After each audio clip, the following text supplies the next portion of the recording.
الله يعلم ما نحمده ونصلي على رسوله الكريم اما بعد فاعوذ بالله من الشیطان الرجیم بسم اللہ الرحمن الرحیم۔ عزیز ساتھیو، آج محرم کا بڑی حرمت والا مہینہ ہے۔ 10 محرم کی بڑی فضیلت ہے۔ اس میں آج کے دن پہ جناب رسول اللہ صلی اللہ علیہ وآلہ وسلم کا نواسا جناب امام حسین رضی اللہ تعالیٰ عنہ آج کے دن پہ شہید کر دیے گئے میدان کربلا کے اندر۔ عزیز ساتھیو، آج کا دن بہت اہم دن ہے۔ آج کے دن پہ حضرت موسیٰ علیہ السلام کو فرعون کے غلامی سے آزادی دی۔ عزیز ساتھیو، اس خوشی میں جب یہودی روزہ رکھا کرتے تھے تو آپ صلی اللہ علیہ وآلہ وسلم نے بھی اپنی حکومت کو حکم دیا کہ آپ بھی اس دن کا روزہ رکھا کریں، کیونکہ نبی کا بھائی ہوتا ہے، اور حضرت موسیٰ علیہ السلام کی خوشی میں ہم بھی روزہ رکھا کریں گے۔ اس کے بعد اگلے سال اللہ کے رسول صلی اللہ علیہ وآلہ وسلم نے حکم دیا کہ ہم ان سے ذرا ہٹ کے کام کریں گے۔ اگر یہ ایک روزہ رکھتے ہیں تو ہم 2 روزے رکھیں گے، کیونکہ وہ یہودی رکھتے تھے روزہ، اور اللہ کے رسول صلی اللہ علیہ وآلہ وسلم نے حکم دیا کہ ہم 2 روزے رکھیں گے، یعنی 9 یا 10 کا یا 10 یا 11 کا۔ تو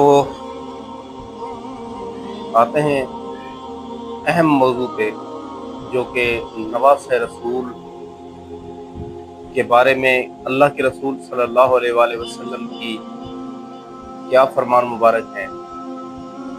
اللہ کے رسول صلی اللہ علیہ وآلہ وسلم نے فرمایا، الحسین منی وانا من الحسین، احب اللہ من احب الحسین۔ حسین مجھ میں سے ہے اور میں حسین میں سے ہوں۔ اس کے بعد اللہ پاک اس سے محبت کرے جو امام حسین سے محبت کرے۔ آپ بہتر سوچ سکتے ہیں کہ محبت کا تقاضا کہاں جا رہا ہے۔ یہ اللہ کے رسول صلی اللہ تعالیٰ علیہ وسلم کا فرمان کہ حسین مجھ میں سے، پہلے کیا فرمایا کہ حسین مجھ میں سے ہے اور میں حسین میں سے ہوں۔ ایسے سمجھ لو کہ آپ چھوٹی سی ایک دنیا داری کی مثال لے لیں کہ ایک دودھ ہو، اور دودھ کے اندر اگر پانی ملایا جائے تو دوبارہ وہ سارا دودھ ہی نظر آئے گا، پانی آپ کو نظر نہیں آئے گا، نہ ہی آپ اس میں سے نکال سکتے ہیں۔ ٹھیک ہے، تو یہ ایک بڑی مثال ہے اہل علم کے لیے کہ جو سمجھ سکے کہ اللہ کے رسول کا صلی اللہ علیہ وآلہ وسلم کا کیا فرمان ہے۔ ایک بات۔ دوسری بات، جو یزید کے حامی ہیں ان سے ہم ایک بات کہنا ضرور چاہیں گے کہ اللہ کے رسول صلی اللہ علیہ وآلہ وسلم نے امام حسین کی خود پرورش کی۔ جو ایک نبی، پیغمبر، داعی اللہ اور رحمت للعالمین کے سائے میں جس کی پرورش ہوئی ہو، آپ اس کے بارے میں غلط گمان کر ہی نہیں سکتے، کیونکہ جس کا ہم نے کلمہ پڑھا، جس کے کلمات پہ ہم اپنے آپ کو مسلمان کہلا رہے ہیں، اس کا جو فرمان ہے وہ سن کے اور ہم اگر پیچھے ہٹ جائے تو مسلمان کہلانے کے ہم لائق نہیں، مومن کو دور کی بات۔ تو عزیز ساتھیو، آج کا یہ جو موضوع ہے، عنوان 10 محرم شہادت جناب امام حسین رضی اللہ تعالیٰ عنہ، بہت اہمیت کی حامل۔ آج کے دن پہ نواسۂ رسول صلی اللہ علیہ وآلہ وسلم مارکہ حق کے لیے نکلے، نہ کہ کسی اپنی ذاتی ناپرستی کی وجہ سے۔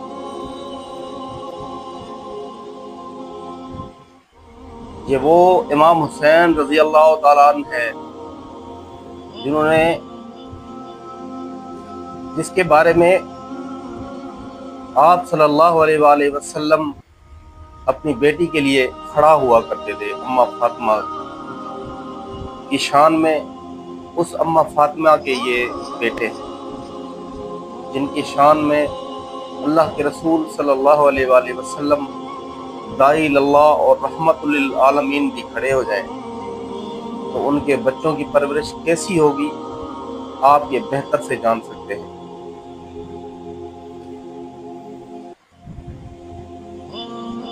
ہم ہر بات سے پہلے کبھی کسی بات کا موازنہ نہیں کرتے، اس بات کو تولتے نہیں کہ آیا یہ ایک بات ہے تو اس کا اصل رائے عمل کیا ہے۔ دیکھیں جناب امام حسین رضی اللہ تعالیٰ عنہ اہل بیت میں سے ہیں، اللہ کے رسول صلی اللہ علیہ وآلہ وسلم کا آپ نے فرمان سنا امام حسین کے بارے میں، پھر صحابی رسول بھی ہیں، اور اس کے بعد اماں فاطمہ کے لخت جگر بھی ہے۔ اور امام حسین رضی اللہ تعالیٰ عنہ یہ جب چھوٹے تھے تو ایک روایت لکھتی ہے کہ امام حسین رضی اللہ تعالیٰ عنہ کو جو ہے وہ گلابی کلر کے کپڑے پہنے ہوئے جب حجرہ سے نکلے اور مسجد نبوی میں جا رہے تھے، اللہ کے رسول صلی اللہ علیہ وآلہ وسلم جمعے کا خطبہ پڑھا رہے تھے، اور اللہ کے رسول صلی اللہ علیہ وآلہ وسلم نے جمعے کا خطبہ چھوڑ کے اور جا کے امام حسین رضی اللہ تعالیٰ عنہ کو ایک طرف اور امام حسن رضی اللہ تعالیٰ عنہ کو ایک طرف اٹھایا اور دونوں کو ممبر رسول میں بٹھایا، ٹھیک ہے، اور کچھ قرآن کی آیت پڑھی جو کہ مجھے بھی یاد نہیں ہے۔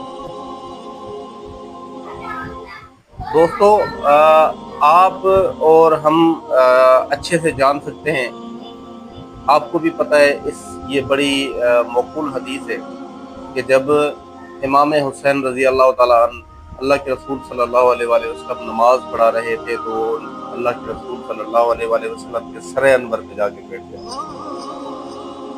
اور سجدہ اتنا لمبا ہو گیا کہ صحابہ بھی پریشان ہو گئے کہ اللہ کے رسول صلی اللہ علیہ وآلہ وسلم کی شاید کوئی وحی نازل ہو رہی ہے، شاید اس لیے کوئی لمبا سجدہ ہو گیا ہے۔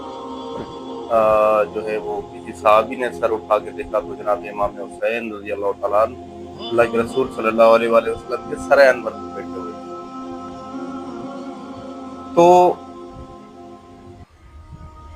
آپ اور ہم اچھے سے جان سکتے ہیں کہ عشق کا تقاضا یہ کہاں کا ہے اور کیسا عشق ہے کہ اللہ کے رسول صلی اللہ علیہ وآلہ وسلم اپنے حال حیات اپنی زندگی کے اندر جب جبرائیل علیہ السلام کربلا کی مٹی لے کر آئے اللہ کے رسول صلی اللہ علیہ وآلہ وسلم کے پاس کہ آپ کے نواسے اس کربلا کی مٹی کے اندر شہید ہوں گے، تو آپ صلی اللہ علیہ وآلہ وسلم کی آنکھیں اشک بار ہو گئی۔ آپ صلی اللہ علیہ وآلہ وسلم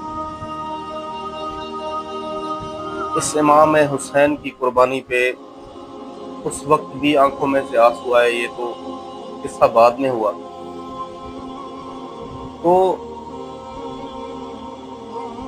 اہل علم اور اہل عقل کے لیے بہت بڑی نشانیاں ہیں کہ ہم کس طرف جا رہے ہیں۔ امام حسین حق ہے، حق کا مارکا لڑنے گئے، نہ کہ نہ حق کا مارکا تھا، یہ حق کے مارکا تھا۔ اور کیوں کہ یزید ایک زانی تھا، شرابی تھا، فاسق تھا، اور فاسق کی جو ہے وہ اہل بیت اطاعت نہیں کر سکتے۔ جس نے اللہ کے رسول صلی اللہ علیہ وآلہ وسلم کے سائے کے اندر پرورش پائی ہو، خاتون جنت جس کی ماں ہو، اور علم کا دروازہ جس کا والد ہو،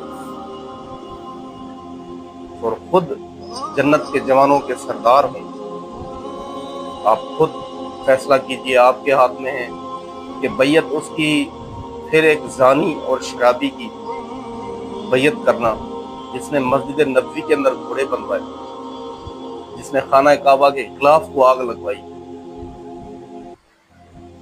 جس نے خانہ کعبہ کے اندر جو ہے وہ حضرت بی بی عائشہ رضی اللہ تعالیٰ عنہ کے پھوپھی کے بیٹے کو لٹکا کے مروایا ہو، تو آپ اور ہم بہتر سے سمجھ سکتے ہیں کہ کس کی جو ہے وہ ہمیں بیعت کرنی چاہیے۔ بیعت امام حسین کی حق ہے، پر لوگ کچھ نہیں سمجھے۔ اس وقت کچھ لوگ تھے جنہوں نے خط لکھے امام حسین رضی اللہ تعالیٰ عنہ کو کہ آقا آپ آئیں، ہم آپ کے ہاتھ میں بیعت کرتے ہیں۔ امام مسلم بن عقیل کو جب نبی کریم جب امام حسین رضی اللہ تعالیٰ عنہ نے بھیجا کہ جاؤ اور ان کوفے والوں کو کہو کہ امام حسین نے آپ کو یہ خط لکھا ہے، ان کو پڑھ کے سناؤ اور ہاتھ آگے کرو، ان کو کہو کہ یہ امام حسین کا ہاتھ ہے، اس پہ ہاتھ پہ بیعت کریں آپ، اور اس کے بعد جو ہے ان کو بیعت کرائیں، اور اس کے بعد جو ہے وہ مجھے بتائیں تاکہ پھر میں جو ہے وہ وہاں آتا ہوں۔ جب اتنے سب لوگ بیعت کر گئے اور امام مسلم بن عقیل نے جناب امام حسین رضی اللہ تعالیٰ عنہ کو خط لکھا کہ آقا اب آئیں آپ، یہ لوگ جو ہے وہ سب بیعت کر چکے ہیں۔ مختلف لوگ کہتے ہیں کوئی 7,000 بیعت کر گیا، کوئی کہتے ہیں 4,000 کر گیا، کوئی کہتے ہیں 700 کر گیا، کوئی کس طرح XYZ کوئی بھی ہے، لیکن ان لوگوں نے ان کی بیعت کی۔ بیعت کرنے کے بعد جب یزید نے گورنر چینج کیا، اس سے پہلے جو گورنر تھا وہ جو ہے وہ اہل بیت سے محبت کرنے والا تھا۔ جب اس گورنر کو چینج کیا گیا اور ابن زیاد کو گورنر رکھا گیا، ابن زیاد نے آتے ہی سب سے پہلے وہ لوگ ان کے چینج کیے پھیرے جنہوں نے بیعت کی تھی، جنہوں نے امام مسلم بن عقیل کے ہاتھ پہ بیعت کی تھی کہ آپ اس کے پیچھے جو ہے وہ بیعت نہیں کر سکتے، یہ باغی ہے۔ جب امام مسلم بن عقیل نے آخری رات عشاء کی نماز کا سلام پھیرا تو پیچھے دیکھا ایک بھی آدمی نہ تھا۔ اللہ اکبر! یہ کیا مناظر ہوں گے کہ جو لوگ اتنے بیعت کر جائے اور ایک نواسہ رسول کے خط کے اوپر ایمان رکھتے ہوئے اور آخر میں چھوڑ جائیں، تو آپ کیا سمجھتے ہیں کہ یہ کیا تقاضا عشق ہے؟ یہ کون سا تقاضا عشق ہے جو بیعت کی اور پھر گئے؟ امام مسلم عقیل ایک ایک کے دروازے پہ پھرتے رہے کہ اللہ کے بندو میں اہل بیت میں سے ہوں، کہ اللہ کے بندو میں اہل بیت میں سے ہوں۔ ایک بڑھیا دروازے پہ نکلی اور بڑھیا نے کہا بیٹا آپ میرے دروازے پہ آئے ہو، میں اہل بیت علیہ الصلوۃ والسلام سے بہت پیار کرتا ہوں، آپ آئیں، میرے گھر پر میرا بیٹا منافق ہے۔ ایسے نہ کہ وہ ابن زیاد کے ٹولے کو جا کے بتا دے امام مسلم عقیل جو ہے وہ ہمارے گھر پہ۔ امام مسلم آخر ہوا ایسا کہ اس منافق بیٹے نے جا کے ان کو بتا دیا کہ امام مسلم عقیل جو ہے وہ ہمارے گھر ہے۔ ابن زیاد نے لشکر لیا اور آئے امام مسلم عقیل کے پاس۔ دیکھیں یہ اہل بیت علیہ السلام جنگ کے لیے تو گئے نہیں۔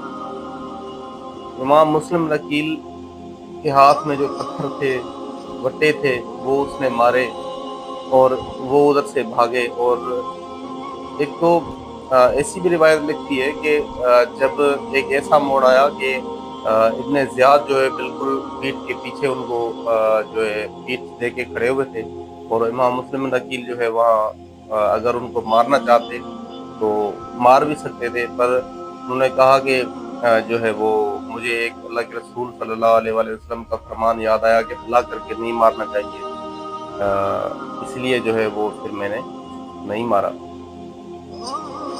خیر آخر کار ابن زیاد چلا گیا اور ایک انہی کے امام مسلم بن عقیل کے ہی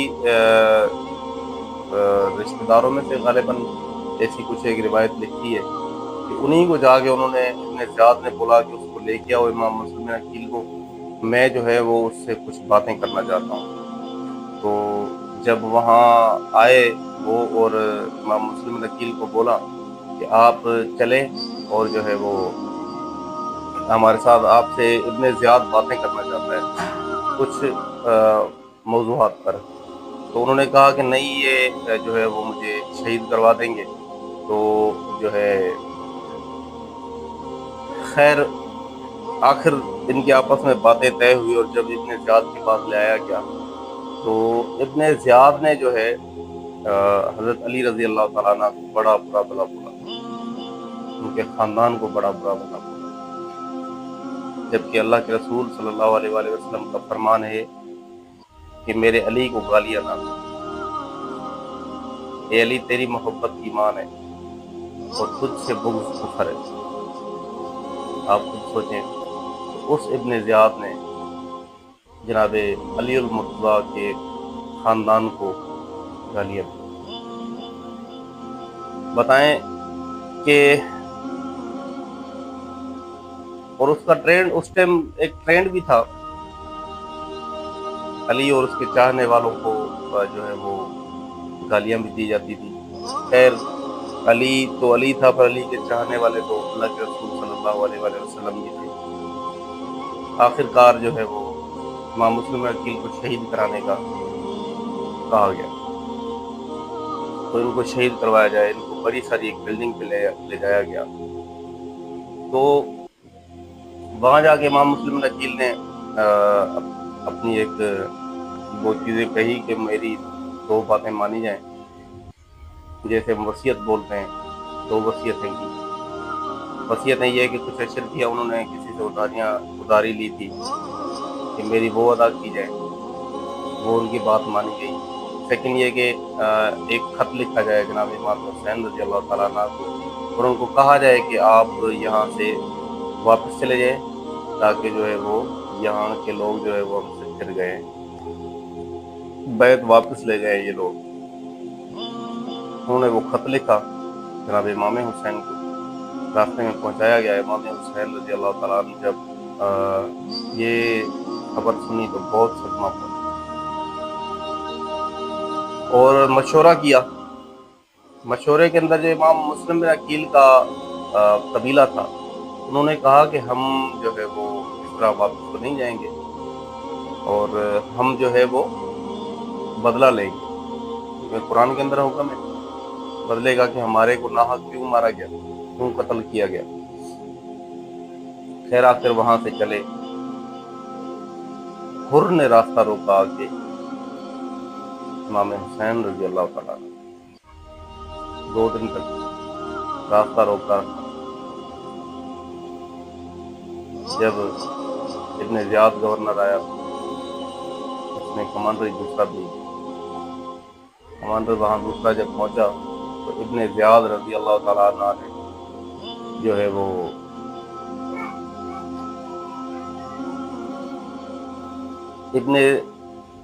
امام حسین رضی اللہ تعالیٰ عنہ نے یہ جو لشکر کا سردار تھا، جو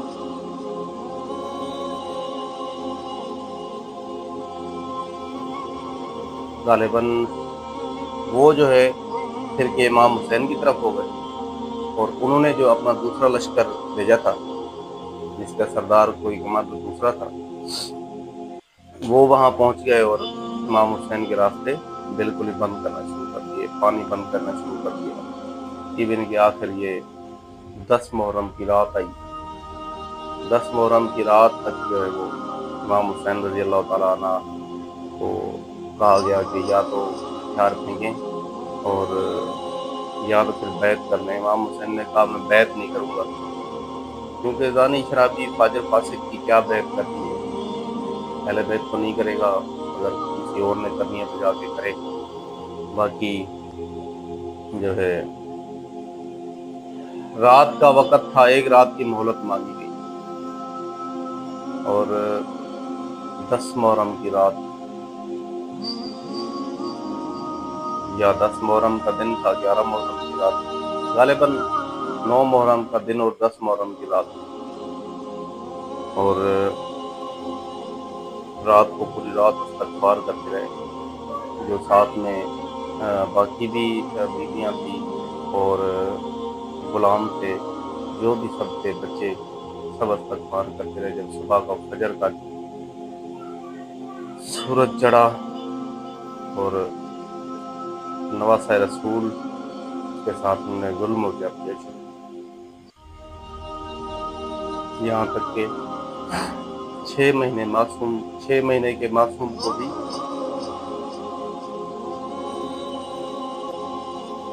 آپ کو بہتر پتہ ہے کہ کس طرح، کس بے دردی سے اس نواسۂ رسول کے خاندان کو جو ہے وہ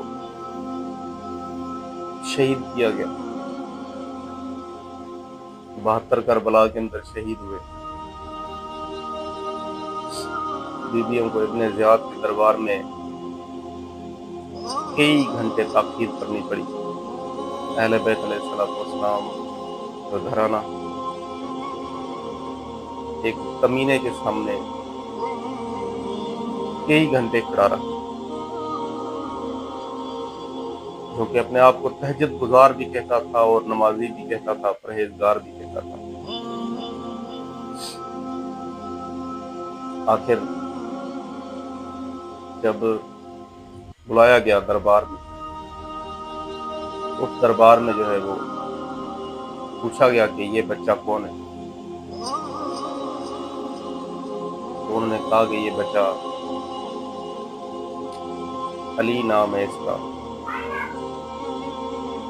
بیمار سجاد بھی کہتے ہیں۔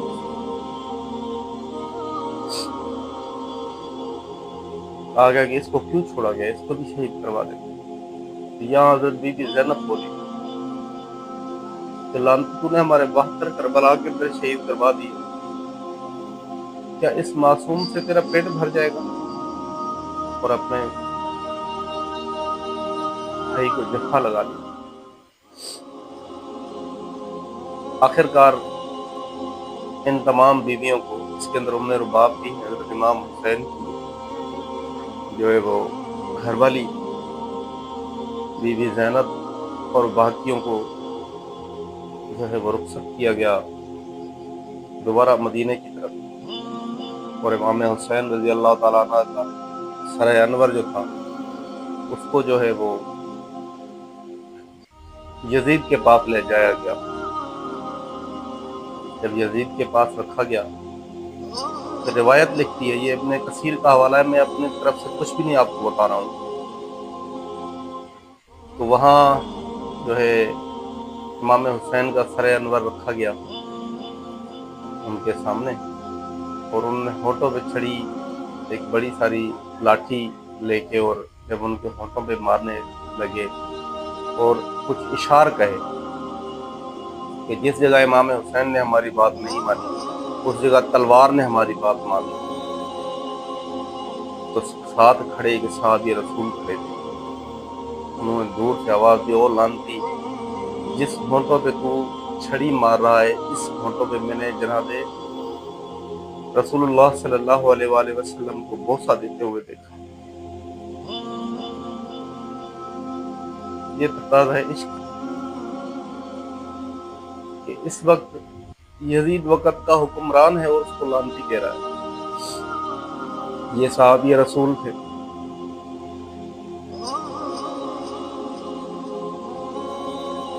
یہاں اس وقت یہ کہا جاتا ہے کہ یزید بے گناہ، یزید کو پتہ نہیں تھا کہ امام حسین کو ابن زیاد نے خامخواہ شہید کروا دیا، قتل کروا دیا۔ یزید نے تو بعد میں ماتم کیا، راہ گھوڑا کیا، یہ کیا، وہ کیا۔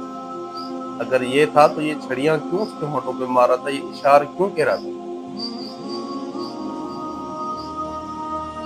دوستو، اس واقعے کربلا میں سے ہمیں ایک نصیحت ملتی ہے،